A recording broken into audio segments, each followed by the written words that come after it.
Hello, hello, hello, hello. Beleza, galera? Seguinte, discussão desse conteúdo, Segundo Reinado e movimento abolicionista, fundamental, não só para o Enem, mas para as discussões a respeito da sociedade brasileira, certo?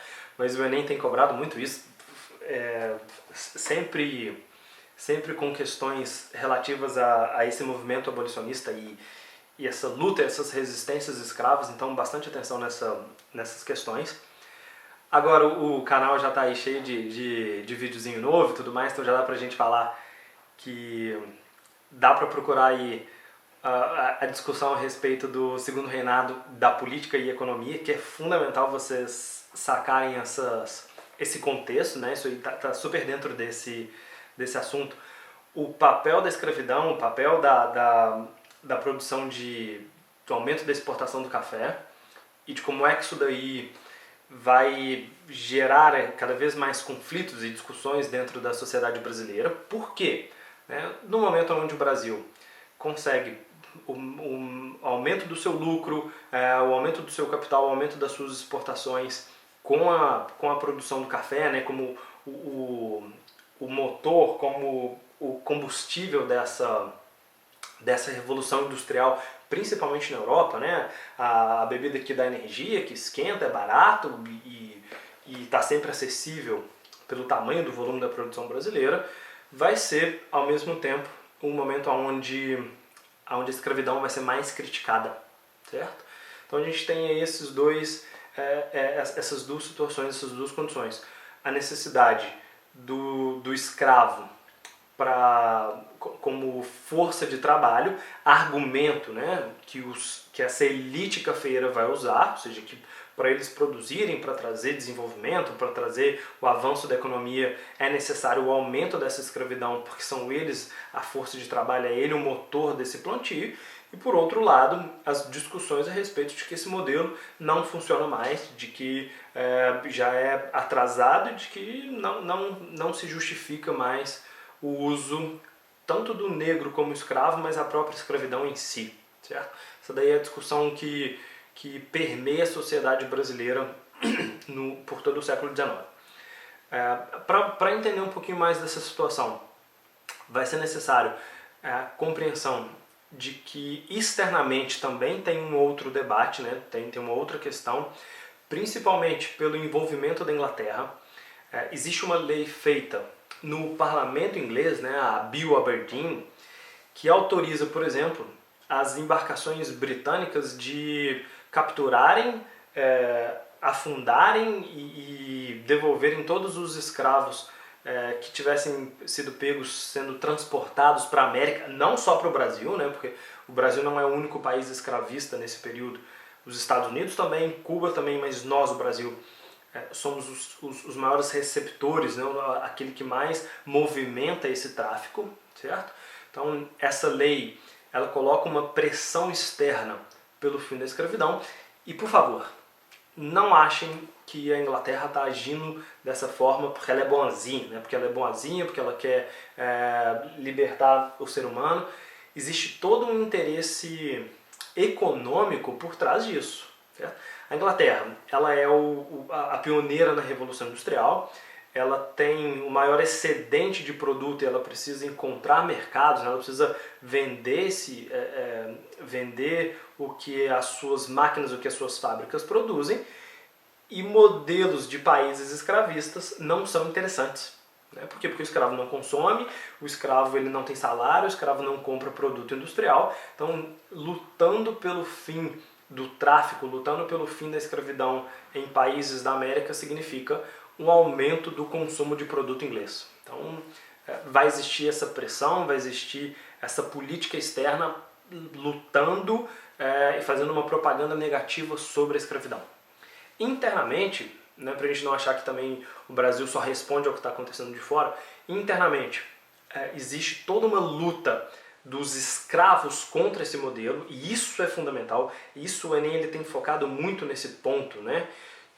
para vocês não acharem na própria sociedade brasileira que o escravo ele é passivo, que o escravo ele está ganhando as leis abolicionistas como um presente, né? Isso que é um favor que a população branca faz para ele, é muito pelo contrário, né?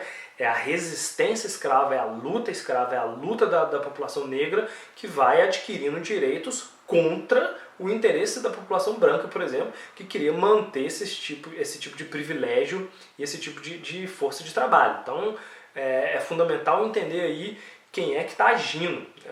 Justamente depois para uma discussão bastante atual, é o papel, por exemplo, do Zumbi de Palmares ser considerado aí o Dia da Consciência Negra e não a Princesa Isabel, a autora, por exemplo,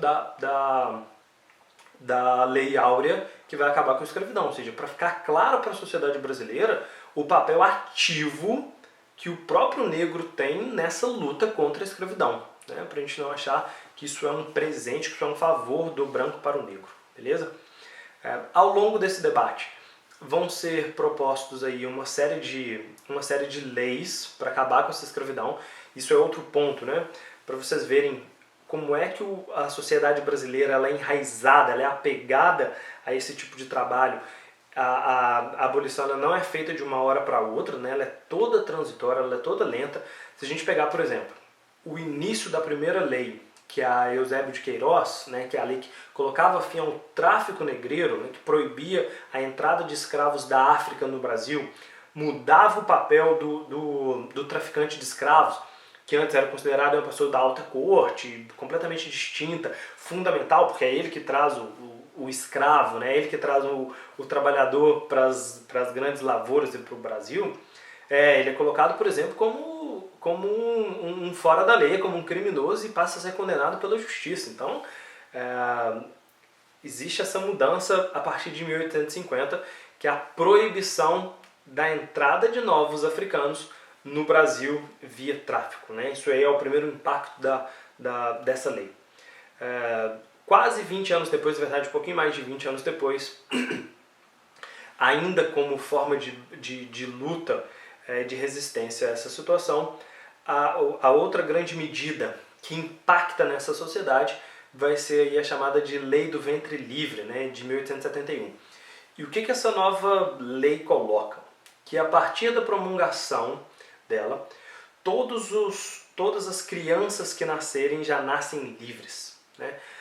Antes dessa lei, todo recém-nascido ele ainda era uma propriedade do senhor, né? Ele era a propriedade do dono da escrava, e a partir dessa promulgação essa criança já nasce livre.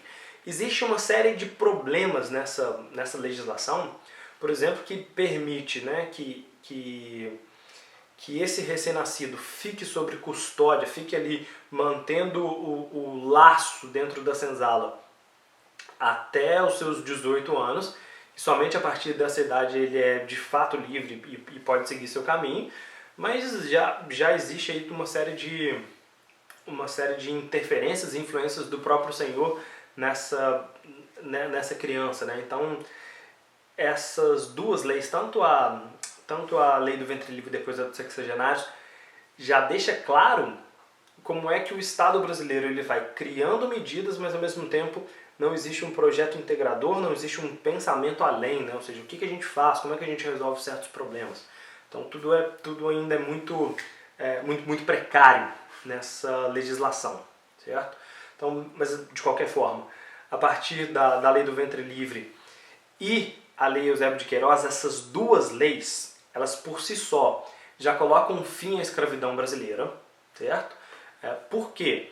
Porque sem conseguir trazer escravos da África e sem nascer escravos de dentro da senzala, sem existir uma reprodução natural, o Brasil ele já não consegue mais repor os seus escravos, certo? Se a gente não traz e não nasce, o Brasil, por essas duas medidas, ao longo do tempo, ele já se torna em um país livre da escravidão. À medida que os escravos já existentes dentro da sociedade, eles forem morrendo, eles forem conseguindo a sua liberdade, a população ela vai se tornando cada vez mais livre, porque a escravidão ela não se mantém, certo? A outra medida que mostra problemas na legislação vai ser a própria lei dos sexagenários, né, que vai libertar aí os escravos acima de 60 anos de idade. E olha o problema, extremamente raro, completamente difícil um escravo conseguir chegar nessa idade, mas se chegarem, não recebem assistência, né? Abre-se a senzala, ou seja, tem mais de 60 anos, são jogados aí para a rua, nunca tiveram salário, nunca tiveram sustento, nunca adquiriram capital, e numa idade onde já não conseguem mais trabalho, já não tem força física, já estão completamente desgastados, são lançados nesse mundo completamente sem assistência, né? E o Estado brasileiro não se propõe a pensar nessa solução desse problema, né? Então, para já ficar claro como é que existem leis aí que, por mais bem intencionadas que sejam, vêm acompanhadas de uma série de inabilidades e de problemas, certo? Mas acredito que a mais marcante de todas, e a que é fundamental para a gente entender não só a mudança na sociedade brasileira, mas traz impactos imensos aí, por exemplo, a própria crise da monarquia, né? Ou seja, o fim do governo do Dom Pedro II vai ser marcado por essa lei, é a Lei Áurea, feita em 88, né? Finalzinho do século XIX, o Brasil se torna o último país escravista. A princesa Isabel, aproveitando uma viagem do Dom Pedro para a Europa, assina o documento que abole a escravidão, ou seja, acaba com a escravidão no Brasil. A partir dessa data, toda a população ela é livre. E já ficava claro os traços aí da própria lei dos sexagenários, né, de como é que o Estado brasileiro ele se propunha, nesse primeiro momento, a achar que só fazendo essa lei, né, só lançando essa legislação de que, olha, já fizemos a nossa parte, certo? Já abolimos a escravidão, acabamos com isso, tem que agradecer, tá tudo certo, agora cada um por si se vire. Numa sociedade em que explora o trabalho do negro por quase 400 anos, achar que isso é suficiente vai trazer uma série de problemas aí para toda a república, certo? Pois bem, assuntos para outras discussões, e como é que essa disputa social ela vai ser uma das grandes marcas do país como um todo, certo?